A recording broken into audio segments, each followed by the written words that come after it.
Top quality और consistent performance के लिए सिर्फ सिल्वर पंप्स। टॉप क्वालिटी और कंसिस्टेंट परफॉर्मेंस के लिए सिर्फ सिल्वर पंप्स, नाम याद रखना।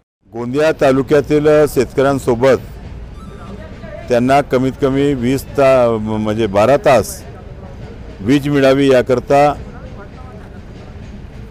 महावितरण विभागाचे मुख्य अभियंता यांच्याकडे आज आम्ही निवेदन घेऊन आलेलो आहोत। आम्ही त्यांना अल्टिमेटम दिला आहे की 1-2 दिवसामध्ये तुम्ही हे 12 तास वीज आम्हाला द्या, नाहीतर 2 दिवसानंतर एक मोठा जन आंदोलन आमच्या वतीने म्हणजे शेतकऱ्यांसोबत आम्ही महावितरण विभागावर करणार आहोत आणि शासनाला सुद्धा विनंती करणार आहोत। मी काल मुंबईला उद्या जाणार आहे, आजनी शासनाला सुद्धा मी विनंती करणार आहे, मुख्यमंत्र्यांना विनंती करणार आहे। आणि आज ऐन म्हणजे जेव्हा पीक गर्भामध्ये असेल किंवा आज या अवस्थेमध्ये पाण्याची नितांत आवश्यकता पिकाला असते आणि म्हणून या सर्वांना 12 तास कमीत कमी वीज मिळावी याकरता निश्चित रूपाने आज आम्ही या ठिकाणी मागणी केलेली आहे। अधिकाऱ्यांनी आम्हाला आश्वासित केलं आहे की शक्य तेवढी जास्तीत जास्त वीज आम्ही शेतकऱ्यांना देऊ, कारण लोडसुद्धा मोठ्या प्रमाणामध्ये वाढला आहे।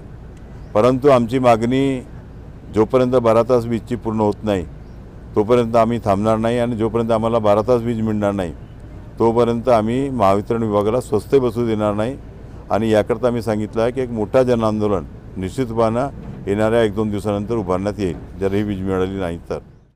आज जो शेतकरी लोग जो महावितरण के कार्यालय में आए हुए हैं उसका कारण ये है कि सबसे पहली बात तो जो बिजली की जो कटौती हो रही है, सरकार के द्वारा 12 घंटे किसानों को बिजली देने का आश्वासन किया गया था, पर आज किसानों को कहीं ना कहीं वो बिजली उत्पन्न मिल नहीं रही है, जिससे कि जो रब्बी की जो फसल लगी हुई है उसमें किसानों को बड़े पैमाने पे नुकसान होते जा रहा है। और इन दिनों किसानों को सबसे ज़्यादा बिजली की आवश्यकता है।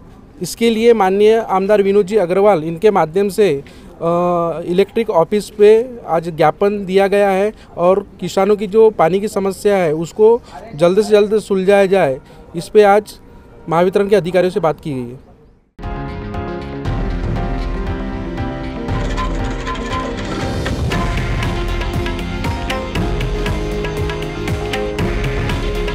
हे आहे देशातील नंबर 1 न्यूज नेटवर्क आणि आपण पाहत आहात TV9 मराठी। काळजी तुमची, हित महाराष्ट्राचं।